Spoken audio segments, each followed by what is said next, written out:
early childhood education encompasses all forms of education, both formal and informal, provided to young children up to approximately 8 years of age. Today, we are going to talk to one such caring who always happens to be a Quest International University student, Jerrica Fatima, and CEO of Image of Child.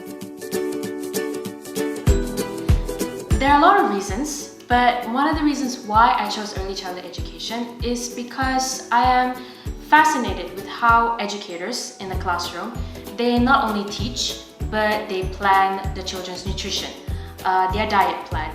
They become caretakers and they become personal doctors. So I feel the more you work with children, the more resourceful you become. And this whole factor fascinated me very much, which is why I chose early childhood education.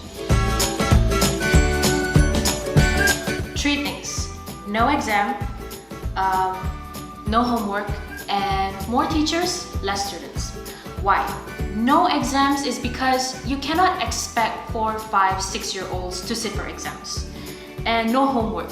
You cannot expect 4, 5, 6-year-olds to have homeworks, pages of homework. Imagine 2 pages for each subject, and you have, in preschool at least you have about 4 to 5 subjects. So these things, they are very pressuring to children. So yes, no exam, no homework, and the last thing is more teachers and less students. And this is, you can see basically in every preschool that you have a lot of students in class, about 25 to 30 children in class, but only one teacher sometimes. So it becomes very difficult for the teacher A to manage the classroom and to conduct the lessons smoothly. So these are the 3 changes that I would like to see in early childhood education, in early childhood classrooms. No exam, no homework, more teachers, and less students.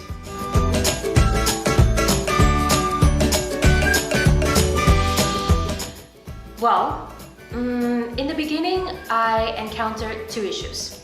First thing, information overload. For example, when you Google what is play, you will see hundreds, sometimes thousands of articles, journals, videos. So you see, when parents or teachers or even student educators, when they go on the web and when they search for what is play, there are so many sources out there, so many articles out there, and they would have to read one by one and go through them. So it's going to take time, and which is why I thought, okay, so imageofachild.com, you can have selected articles, journals, and videos like this, so that whoever, let it be parents or educators or student educators, when they visit the website, they will know that this is the best. This is the best article. This is the best journal or video. They will know this. So this is something that I wanted to solve for them. Secondly, from an Asian perspective, early childhood education, from an Asian perspective. Because everything we know about early childhood education right now is always a Western perspective, but very little about Asian perspective. You see, this is important because we have our own issues, we have our own trends. Why? Because our culture is different. So in the website, you will come across Blog Asia, and this is a platform where we get to discuss about different issues and different trends in early childhood education in Asia. So yeah, here you will be able to see, when you read through, you will see from an Asian perspective, early childhood education, how is it like? What are the strategies? What are the approaches that I can use, which is suitable for the children in our culture? So these issues, they inspired me to create imageofachild.com.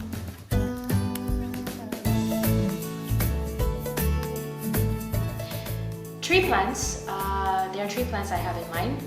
The first thing is I would love to have my own video segment of arts and craft, because you see, I love arts and craft, so I would like to include that, because I feel I can do a lot of arts and craft for parents to use or educators to use as teaching materials for children, so I would like to have that.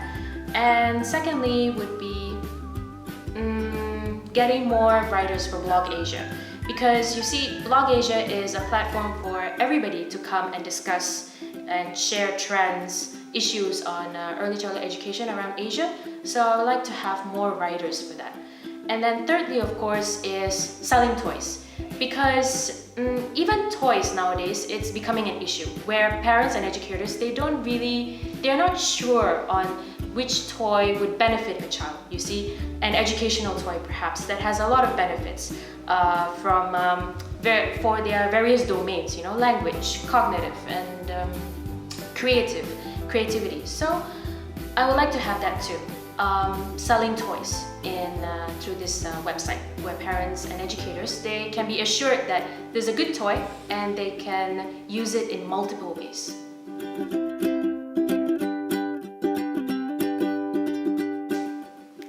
Advocating for early childhood education in Asia. If you ask me why, well, because in Asia, early childhood education is a growing field, you see. So parents, educators, a lot of people, they don't really have the awareness on what is the importance, what is the benefit of early childhood education, and basically the future generation that we will be raising through early childhood education. They're not really aware of that. They don't know that, you see, early childhood education, it has a deep impact on the child's future success. So this is what I would like to do, and this is where I see myself in 10 years. Advocating for this, for children, so that they will have a chance to success through early childhood education, because through this they will have a foundation of self-esteem, confidence, that they can go out there and conquer the world. So yes, this is where I see myself.